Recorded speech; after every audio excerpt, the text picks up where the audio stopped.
Greetings everyone. நம்ம daily prelims point of view 5 question பார்க்கறோம். இன்னைக்கு என்ன questions இருக்கு அப்படிங்கறத பாப்போம். First question, the only footballer to win Major Dhyan Chand Khel Ratna award அப்படிங்கறத கேட்டிருக்காங்க.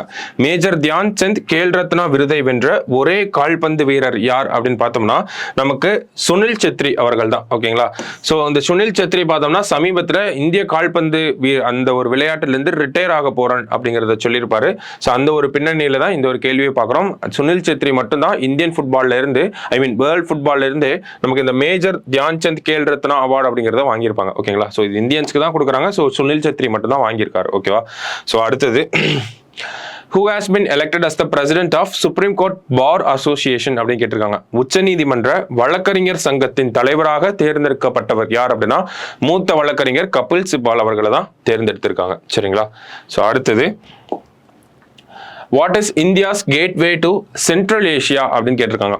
மத்திய ஆசியாவுக்கான இந்தியாவின் நுழைவாயில் என்ன அப்படிங்கிற கேட்டிருக்காங்க. சமீபத்தில் இந்த ஒரு துறைமுகத்தை தான் நம்ம 10 ஆண்டுகளுக்கு குத்தகைக்கு எடுத்திருக்கோம். ஓகேங்களா? ஸோ சபாகர் போர்ட்டை தான் சொல்றாங்க. சபாகர் போர்ட்ல இருந்து நம்ம இஸ்ரேலில் இருக்கக்கூடிய ஈரான்ல இருக்கக்கூடிய ஒரு சிட்டிக்கு ரயில்வே லைனும் நம்ம தான் டெவலப் பண்ணிட்டு இருக்கோம். ஸோ அந்த ரயில்வே லைன் கம்ப்ளீட் ஆகி முடிச்சிருச்சு அப்படின்னா நம்ம இந்தியாவில் இருக்கக்கூடிய ஒரு ப்ராடக்டை நேராக சபாகர் போர்ட்டுக்கு எடுத்துட்டு போவோம். சபாகர் போர்ட்ல இருந்து ரயில் மூலியமா நம்ம மத்திய ஆசிய நாடுகளா இருக்கக்கூடிய அந்த கிர்கிஸ்தான், துர்க்மெனிஸ்தான், கசகஸ்தான், உஸ்பெகிஸ்தான், அங்கிருந்து ரஷ்யா பக்கத்திலேயே ஆப்கானிஸ்தான், இந்த மாதிரி எல்லா நாடுகளுக்கும் நம்மளால ஆக்சஸ் வந்து கிடைச்சிடும். ஓகேங்களா? சபாகர் அப்படிங்கிறதா கரெக்ட் ஆன்சர். ஓகேவா? அடுத்தது what is the capital of Pakistan occupied Kashmir அப்படின்னு கேட்டிருக்காங்க. பாகிஸ்தான் ஆக்கிரமிப்பு காஷ்மீரின் தலைநகரம் என்ன அப்படிங்கிறது கேட்டிருக்காங்க. ஸோ இந்த ஆக்கிரமிப்பு காஷ்மீரில் பார்த்தோம்னா சமீபத்தில் நிறைய போராட்டங்கள்லாம் வந்திருக்கு. ஸோ உயிர்கள் கொல்லப்பட்டிருக்கு. அந்த மாதிரியான நிறைய சர்ச்சைகள் அப்படிங்கிறது போயிட்டு இருக்கு. ஸோ அதனுடைய தலைநகரம் என்ன அப்படின்னு பார்த்தோம்னா முசாஃபராபாத் அப்படிங்கிறது தான் பாகிஸ்தான் ஆக்குபைடு காஷ்மீரோட தலைநகரமா இருக்கு. முசாஃபராபாத் நல்லா பார்த்து வச்சுக்கோங்க. ஓகேவா? ஸோ கடைசியா பார்த்தோம்னா சூஸ் த இன்கரெக்ட் ஸ்டேட்மெண்ட் அப்படின்னு கேட்டிருக்காங்க. செக்கோஸ்லோவேக்கியா செப்பரேட்டட் இன்டு செக் ரிபப்ளிக் அண்ட் ஸ்லோவேக்கியா இன் 1992 அப்படின்னு கேட்டிருக்காங்க. Separation of Czechoslovakia is known as velvet revolution அப்படிங்கிறது சொல்றாங்க. Capital of Slovakia is Bratislava அப்படின்னு சொல்லியிருக்காங்க. பிரைம் மினிஸ்டர் வந்து ராபர்ட் ஃபீகோ அப்படின்னு கொடுத்திருக்காங்க. தமிழ்ல பார்த்தோம்னா செக்கோஸ்லோவேக்கியா 1992 செக் குடியரசு மற்றும் ஸ்லோவேக்கியா என பிரிக்கப்பட்டது.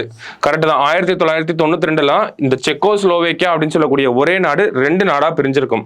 அதற்கு முன்னாடி வரைக்கும் பார்த்தோம்னா நமக்கு கிட்டத்தட்ட ஒரு 1989 வரைக்கும் ரஷ்யாவோட கண்ட்ரோல்ல வந்து இருந்திருப்பாங்க.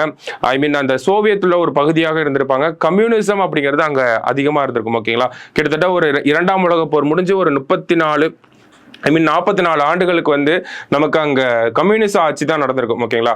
ஸோ அந்த கம்யூனிஸ்ட் ஆட்சியை ஒழிச்சிட்டு ஜனநாயகத்தை கொண்டு வந்து ஒரு டெமோக்ரஸி அப்படிங்கிறத நிலைநாட்டியிருப்பாங்க. அதை தான் நம்ம வெல்வெட் ரெவல்யூஷன் அப்படின்னு சொல்றோம். ஓகேங்களா? அவ இந்த இடத்துல தப்பா கொடுத்திருக்காங்க. செக்கோஸ்லோவேக்கியாவின் பிரிவினை வெல்வெட் புரட்சி என்று அழைக்கப்படுகிறது அப்படிங்கிறது சொல்றாங்க. இல்ல, செக்கோஸ்லோவேக்கியா அப்போ ஒன்னாதான் இருந்தாங்க. வெல்வெட் புரட்சி அப்படிங்கிறது 1989 நடந்திருக்கும். இந்த வெல்வெட் புரட்சி அப்படிங்கிறது கம்யூனிசம் ரூலை வந்து டிஸ்மேண்டில் பண்ணியிருப்பாங்க. அதாவது கம்யூனிஸ்ட் ஆட்சியை ஒழிச்சிட்டு அதற்கு பதிலாக ஜனநாயகம் அப்படிங்கிறத கொண்டு வந்திருப்பாங்க. ஓகேங்களா? அதற்கப்புறம் ஒரு 3 ஆண்டுகள் கழிச்சு தான் அவங்க 2ஆ பிரிஞ்சிருப்பாங்க. ஓகேங்களா? ஸோ அப்போ செகண்ட் ஸ்டேட்மெண்ட் வந்து நமக்கு தப்பா இருக்கு. ஓகேங்களா? வெல்வெட் புரட்சிக்கான காரணம் அப்படிங்கிறது என்னன்னா கம்யூனிஸ்ட் ஆட்சியை வந்து ஒழிக்கணும் அப்படிங்கிறதா. சரிங்களா? அடுத்து 3ஆவது ஸ்டேட்மெண்ட் பாருங்க. ஸ்லோவேக்கியாவின் தலைநகரம் வந்து பிராட்டிஸ்லாவா அப்படின்னு சொல்லியிருக்காங்க. செக் குடியரசு அப்படின்னு பார்த்தோம்னா பராக் அப்படின்னு சொல்லுவாங்க. ஓகேங்களா? பிராக் அப்படிங்கிறது செக் ரிபப்ளிக்கோட கேபிட்டல்.